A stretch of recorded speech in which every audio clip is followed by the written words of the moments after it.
Hey, welcome into Stone Cold Stros. I'm Brandon Stranger, Charlie Pullo, and Josh Jordan. Go follow them on X at Pullo and at Josh Jordan 975. On today's episode, the tailspin continues as the Astros lose the Silver Boot Series in Arlington, but more importantly, it could be their division lead in peril if they can't right the ship. But they'll have to do it with one less reliever as Houston loses another arm for the season. Before all that, hit like on the video, mash the subscribe button if you want to see more Stros content on your timeline. Click that bell for notifications so you know as soon as new content drops. And we're on all your favorite podcast apps. Just search Stone Cold Stros. Charlie, Josh, welcome in. So Houston finds themselves in quite the pickle here. The pitching has been good enough, but the offense, just outside of exploding in the middle game of this series, they just look lost. It really looks like they may never score again at times. And then when they do, you feel like it's like that's all you're going to see. And many times you're right. You being the collective that you stood for here. The small elephant in the room is the future Hall of Famer, but let's put him aside for just a second and give me your overall thoughts on what you both saw in this Ranger series. It's who they are, right? If you look very superficially, hey, they scored 16 runs in 3 games, over 5 runs per game. Yeah, well, 11 in the laugher, and even there, most of those runs came against a tattered Rangers bullpen at the very end. In the Friday game, 3 runs in 12 innings. I mean, 3 opportunities. You're giving a runner at second base with nobody out, could not score. And then Sunday, the worst Rangers starting pitcher of the 3 that they faced, and Patrick Corbin's throwing a no-hitter into the 5th inning. It's just not a good offense. It's as simple as that. They've been below average in runs scored the entire season. They're below average in runs scored, runs per game. Now it's who they are. What needs to change is the cut in the short run where all the actuarial tables and past performance can go out the window. Just as the Astros were world beaters for nearly a quarter's worth of the schedule when they went 29-10 earlier this season. Well, out of nowhere, the offense can get going. You mentioned Altuve. We'll dig a little deeper.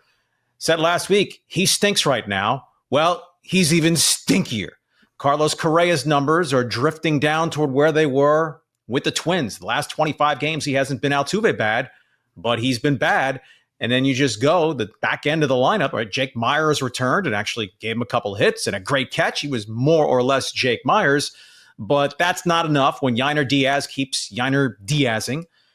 It's just not a good lineup.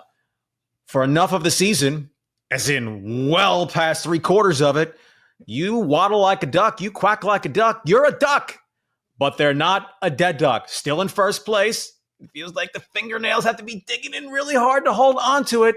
This will be a telling week ahead. The Astros on the road, a mediocre record as a road team. The Mariners applied a tourniquet, winning 2 games in Atlanta over the weekend. They're at home, second best home team in the American League this year. They get 3 with the Cardinals, 4 with the Angels. The Astros will be doing well to still be in first place at the end of this week because their offense is that of an also-ran. It's unfortunate that they haven't been able to put some series wins together with the way Jordan's been swinging the bat. I mean, in September, he's hitting 500 with an OPS over 1,300. He's been unbelievable, and you're not able to get any series wins here. Like, it's back to the Rockies series. It's the last time you actually won a series. So, guys, it's been a minute, and I think one of the other issues is as the injuries continue to pile up, we'll get into that in a little more detail later, you're really having to count on the guys that are here and are healthy. One of those guys being Fromber. You've lost 6 out of his last 7 starts. I mean, that's what's really killing you here. You have Hunter Brown come out and be your stopper and give you what you need in the Rangers series, but then Fromber comes out. And Fromber wasn't bad. You just didn't capitalize. He had that changeup. He kind of hung for the home run that got him there. And that was it. The bats just didn't give you enough. So they got to find a way to get some wins when Fromber's taking the hill, because outside of Hunter Brown, everything else is just so, what are you going to get from Luis Garcia? What are you going to get from Javier? Who knows? So that's something I'd like to see. And then just looking at the other guys, Christian Walker, so far, starting off September, struggling, batting average under 200. At least Cam Smith starting to show a little bit. He's hitting 250 this month, had that big triple the other night. So At least he's not like some of these other guys I could read on the list that are hitting under 200. So maybe some signs of life there. Try and look to the positives right now. They're still in first place. Not much time left in the season. I think they can get it done. You mentioned Framber Valdez, Josh, and that is an illustration how the worm can turn. Things can change, stop on a dime for no particular reason or necessary logic to attach to it. Before this spate of Framber starts, they lose. They won 13 consecutive Framber starts. His ERA was about 184 over that stretch. He's been mediocre. The Astros have been worse. And it's now fully 1/3 of the season played, 54 games, since the Astros' high water mark of 55-35 after they rolled the Dodgers 3 straight July 4th weekend. 23-31 since. You triple that, you're 69-93. That's a lousy baseball team. For the most recent 1/3 of the season, the Astros have been a lousy baseball team. But it's about the full 162 the Mariners have had their lousy stretches. The Texas Rangers were catatonic for a couple of months. So it's not really inspiring to say, well, they still are in first place and maybe they can hold on, as opposed to surging through the wire. But it's where they are. There's still 4 games to the good to at least get in the playoffs, right ahead of the Texas Rangers. If they're going to free fall, the Mariners are going to shoot past them, and it has to be the wild card. That second best record in avoiding the 2 out of 3, that seems about toast unless the Astros can rouse themselves into taking 2 out of 3 minimum in Toronto this week. Yeah, Charlie, as I think about what you said, we start really looking at the story of the season. And players would have to produce at a level that they just haven't been producing for this team to really take a notable turn in the, because even when they were winning and doing all the things, it was like the unlikely heroes that were stepping up. It was the Taylor Trammels. It was the Cooper Hummels. It was these guys where you weren't really expecting productivity out of them, and they were coming in the clutch. And that's just a house of cards, because you what you really need is the core of your lineup. Now, I trust that if Jordan's healthy, he's going to contribute. But I don't, at this point, who could trust Altuve or Correa or Diaz? And granted, Correa's been better. He's been way more productive than most in that lineup, but that's not saying much because the bar is just so low. So, and that brings us, well, and before we get to Altuve, I just want to say on Framber, what's really alarming about him as we're looking at the state of this team is he's been able to be somewhat effective without being able to control his curveball. How long has it been since he's been able to throw that thing for a strike or throw that thing for swing and miss? That's his pitch. And it's a testament to how good he is that he's been able to be this good and this effective without his main out pitch. But that's what's going to get him in trouble is you saw it on Sunday when he hung a changeup and it gets smashed, because that's not his real out pitch. His real out pitch is at the curveball. And if he doesn't have it, man, how can you even count on him being the Framber that you're used to seeing?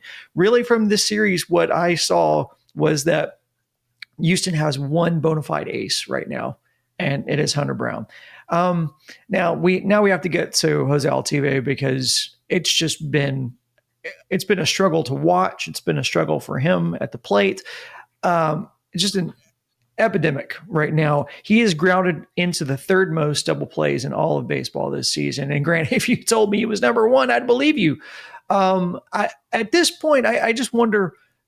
I mean, we all know on this panel, we know why he's still hitting where he's hitting. It's because his name's Jose Altuve, and he's the greatest Astro that's ever played. But at what point, guys, does showing respect for the future Hall of Famer start imposing on the success of the current team?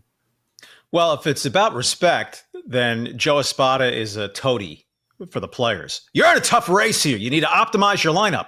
But as we discussed last week, as badly as Altuve has sucked for nearing a month now, 25 games, batting average 162. How low can you go? OPS about 550. Saturday and Sunday, 0 for 4, 2 strikeouts in each of the games. He's just awful at the plate. It's really jarring to see him this incompetent. But who are you going to promote? Who are you going to move up in the lineup? Maybe a week ago you said, hey, Christian Walker, get him up behind Jordan. We did see it. Maybe it was the 10th inning of the Friday game. They Barry Bonds Jordan because, hey, bring up Altuve. And what does he do? The first pitch, he chases a ball 6 inches to a foot above the strike zone and hits a lazy fly ball. So the hope is, can he tap into Jose Altuve of Christmases past? There's no reason to believe it. You can hope it. I mean, he looks like a 35-year-old guy who's just tumbled way over the hill, having played in all but about 10 of the games this season, even with the DH time allotted. But funks can end for players, for teams, without having that eureka moment of, here's where he found it. But Altuve, he chases as badly now out of the strike zone as he ever has. He's in the worst 5 percentile in all Major League Baseball in swinging and pitches out of the strike zone. The problem is he doesn't do near the damage anymore as a batting average guy with pitches in the strike zone, right? He's now down to 266 on base percentage because he's not walking very much. Just awful in the 240s. And this is the guy who's in a 3-hole every night? Hey. Yeah, I mean, you do get the uptick in power with him at 24 home runs already this year. But to Charlie's point, you're getting some trade-off there with batting average and on-base percentage. And it just worries me. I know he's always been aggressive early in the count, but I almost think, does he not trust himself to be able to work deeper counts, that he thinks he has to ambush a fastball early in the count to give himself a good chance? And then I also think of all the bunt hits he's had this year, where what would his average look like if he didn't still have some of the speed that he possesses in his 30s? So it's a hard watch. The positive is he's super streaky. You know, he'll be awful like this, and then he'll flip a switch and he'll win a whole series for you. It's just, we haven't seen that guy in a while. And Charlie's right. It's not just a recently thing. He has 3 hits this month in September. He's hitting 107. And then he hasn't done much. Charlie's right. In about a month, he's been hitting right around 200. It's concerning, but it is the end of the year. He's an older guy.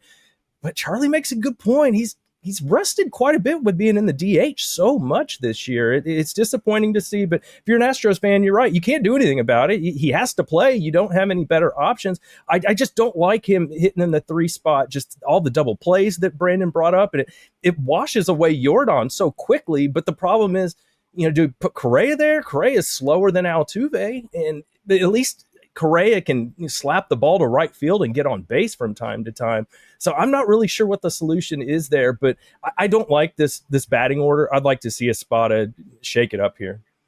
Yeah, I don't have a definitive who I would hit second with Altuve's coma ongoing. You mentioned Correa, very slow player. Jake Myers back for just a couple of games. You're going to put him in the 2-hole? I want Jordan in the 3 spot. I want 2 opportunities for someone to get on base, as opposed to only Pena having that opportunity before Alvarez comes to bat in the first inning. Yeah, like Josh, I agree with you. Altuve has always been a streaky hitter. We've talked about it on this show before. And he's always been capable of these really bad extended funks.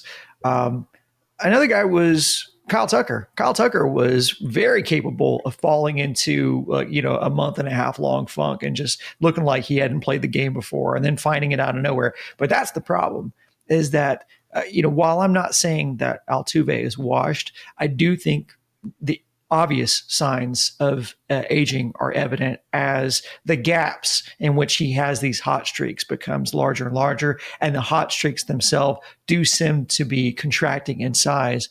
So I don't know what the answer is, but I know it's not Altuve.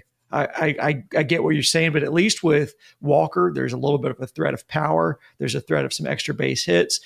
Same thing with Correa. Correa will at least see pitches, like he can actually work a count, which is not something. Yeah, it also includes seeing too many strike threes or strikes 3. Yeah, he's drawn 6 walks in the last 25 games, so his pitch per at bat, they're not ending with enough good results. Certainly to be their cleanup hitter. Yeah, well, at least he gets to strike 3 because Altuve is likely to pop up on pitch 1 or 2.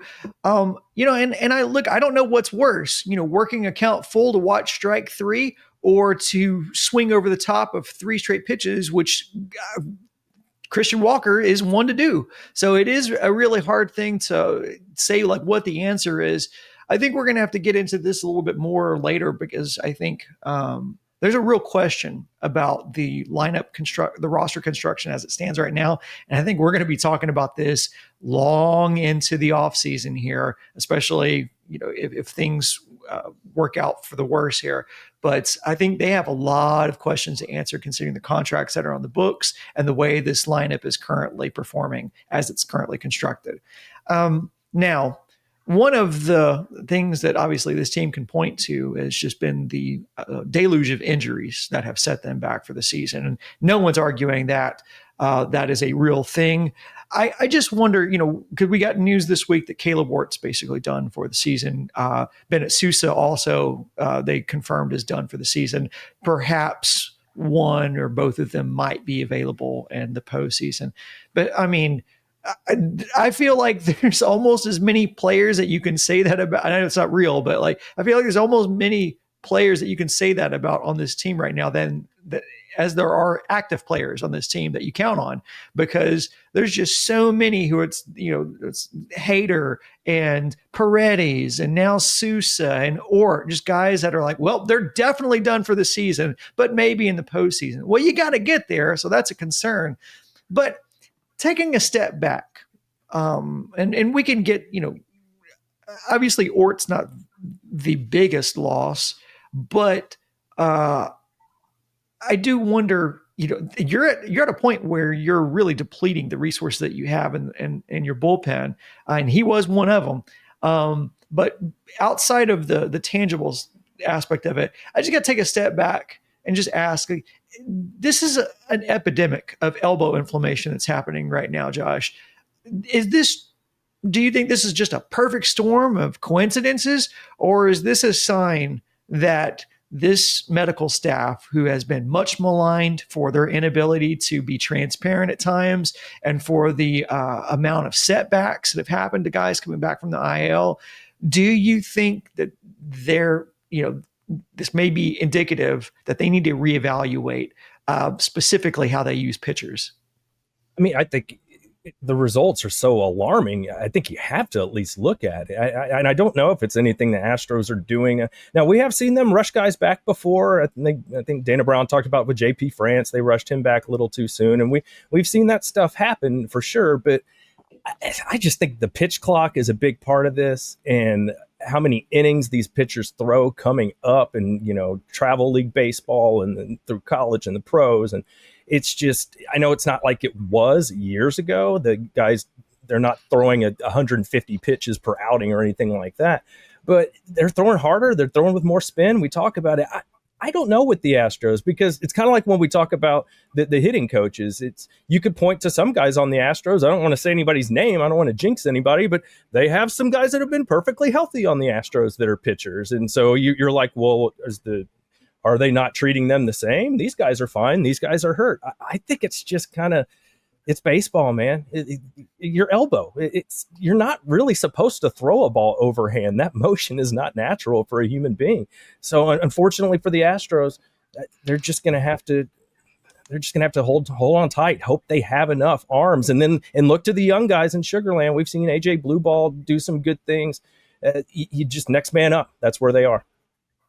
There are reasons, physiology being number one, that you watch the Women's College World Series. Pitchers can come back every day because that is a much more natural motion. If you just do it with a ball yourself, hey, the stress on the joints, elbow, shoulder.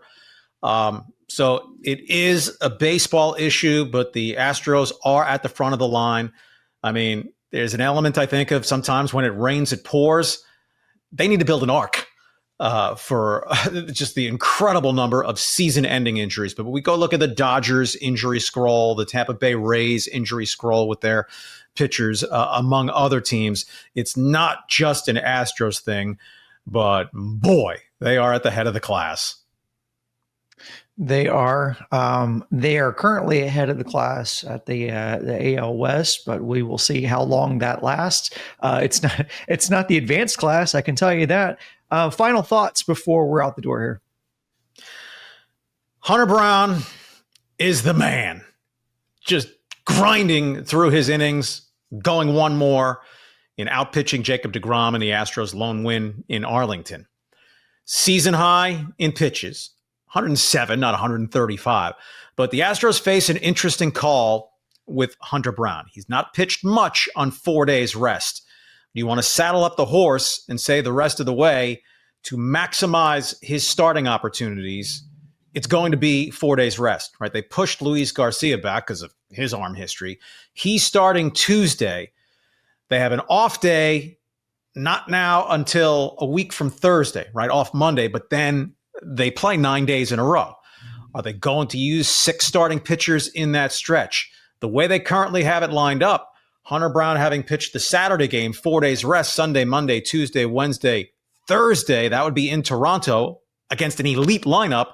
But then you space it out. Hunter Brown cannot pitch in both series then against the Rangers when they come here and when the Mariners follow the Rangers into Daikin Park. So I'll be curious to see how the Astros map out specifically Hunter Brown's start usage. Will they try to volley back and forth between 4 days rest, 5 days rest, and then Fromber, who's anything but a sure thing behind him. And then it's a whole lot of hope. Garcia, Alexander's been showing some fraying at the edges. And Christian Javier, good day, bad day. So they're going to try to keep on hanging on. I think there's going to be very, very decisive and meaningful baseball the last weekend of this regular season. I'm just going to be curious to see what happens with Lance McCullers. I mean, if there was ever an opportunity to do something, your team is down so many pitchers. They desperately need somebody to step up right now. Can Lance McCullers be that guy? What a great story that would be, even if it's out of the bullpen. However, they need help right now. Can Lance be one of those guys to help pull them through? Well, first shot at it in a meaningful outing, a fail, right? Last man available, basically, in the 12th inning. He comes in, walks a guy, and then gives up the game-winning hit. Necessity is the mother of invention sometimes. I mean, they're asking Craig Kimbrell and maybe Lance McCullers to get a few important outs over these final 3 weeks. There's the necessity, I suppose. It is. And I think it probably is also worth stating, too, that it's not time for panic yet. They still are in first place. Stranger things have happened, and if this lineup were to explode, have an offensive explosion, there are enough names on it in this lineup up and down that it would not surprise anyone. However, the Hall of Fame is also full of a bunch of great names too, and you wouldn't want them necessarily playing on this team. Although, give me a chance to pick, and I might choose some. Charlie? I just want to get in a mention as the Astros play the 3 with the Blue Jays. Speaking of guys who have exploded for about 4 months now, doff of the cap to George Springer, who over the last 2 seasons was in stark decline. In 2024, he was straight up terrible. 2025, George Springer is one of the 10 best players in the American League. OPS over 900, batting near 300. He is getting an ample allotment of designated hitter time. George Springer is about to turn 36 years old. So Jose Altuve could use a bit of that renaissance that George Springer has been having most of this season. And he'd like to turn it on the Astros in this series this week. And short of that, you'd like to at least see Correa maybe explode for something similar and be the clutch guy that we've known him to be throughout his career. One last reminder, if you're watching on YouTube, be sure to click like on the video. And if you listen on podcast apps like Apple or Spotify, please give us a 5-star rating while you're here. For Charlie and Josh, I'm Brandon saying so long. Thanks for listening. And as always, go Stros.